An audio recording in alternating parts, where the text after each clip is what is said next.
Imagine I'm walking down the road, and I'm pretty close, heading this way, as you can see. A car starts to come along, and you're worried for my safety. After all, if I get hit, you can't learn any more physics. So you try to turn me away from the road.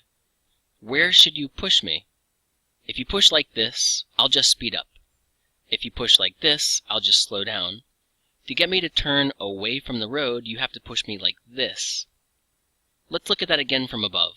Here's the road, here I am, heading this way, and vroom, here comes the car.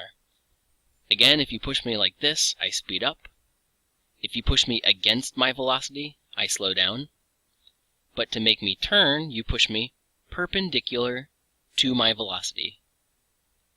This is true of everything that moves in a circle. To have circular motion, the object must be pushed toward the center of its path, perpendicular to the velocity.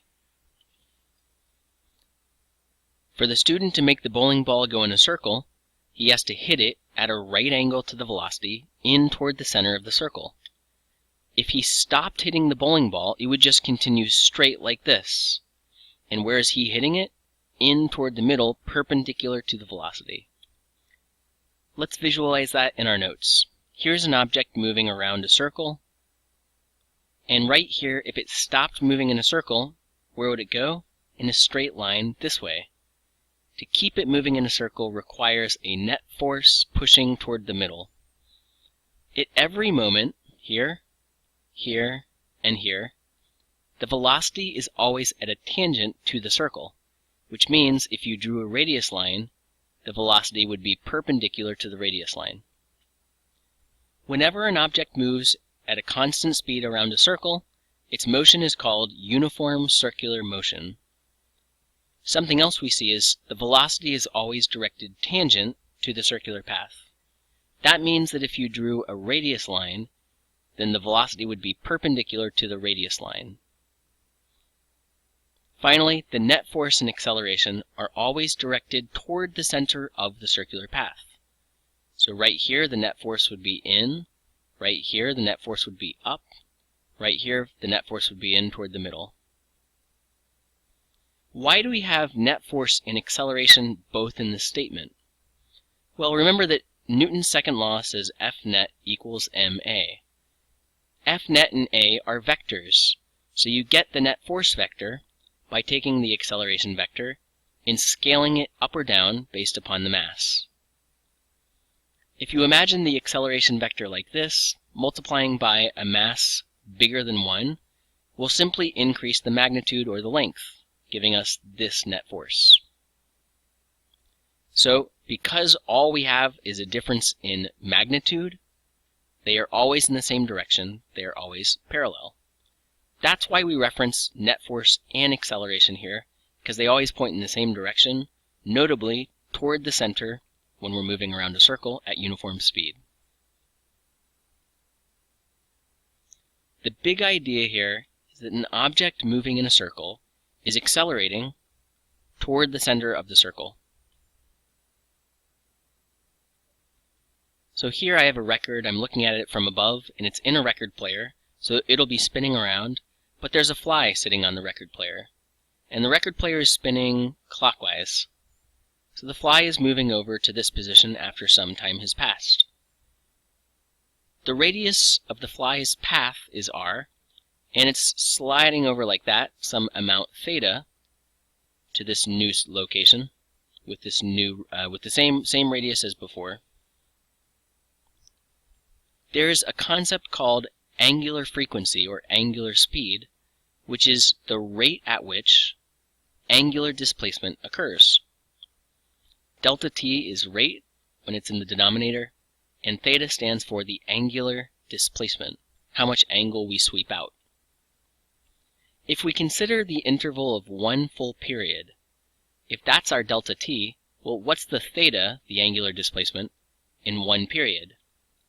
Well, in one period we make a complete circle, which is 2 pi radians.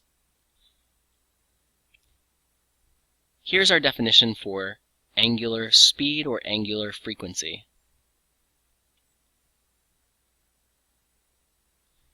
We're going to take the equation for distance of speed and combine that with what we have on the left.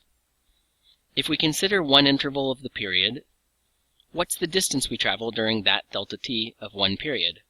Well, we go all the way around, so we travel a circumference which equals 2 pi r. That's the distance for one cycle. But wait a second, 2 pi over t, that's angular frequency or angular speed. So we can take away the 2 pi over t and substitute in omega. The next equation is this equation, which is the formula for acceleration for an object in uniform circular motion. This tells us how much we're accelerating toward the center of the circle. Newton's second law states F net equals ma, so another equation we could write is simply to replace the acceleration with this expression, and now we have an equation for the net centripetal force acting on an object in uniform circular motion. Another equation, yet another that we can write down, is we can substitute in for v omega times r. This r will get squared, but then it'll cancel with the r in the bottom, and so we wind up with omega squared r. We're going to keep going. Once again, we have Newton's second law, and now instead of substituting in v squared over r as acceleration, we can instead use omega squared times r, and that gives this. The final equation, we're going to take our omega squared r, and in place of omega, I'm going to substitute in this expression, 2 pi over t. We square everything in the parentheses. The 2 becomes 4. This is pi squared. T squared is in the denominator, but we also have r right here. So there's our new equation.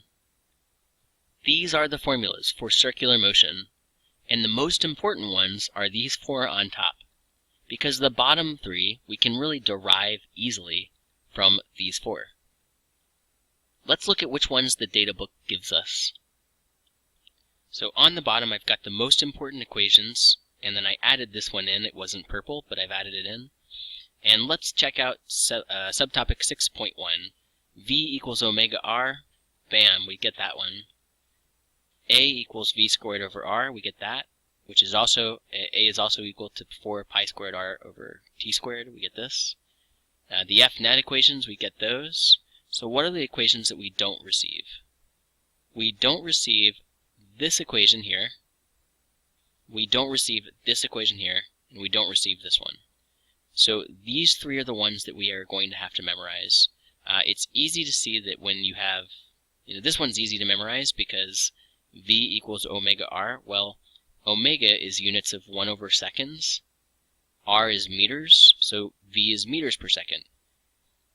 The unit for acceleration is meters per second squared, so you need another 1 over second, which is why we square omega. That's one way to think about this equation, and this is a way to memorize the equation. And then the top 2, this is the definition, and this is because in an interval of 1 period, theta, the angle is 2 pi radians.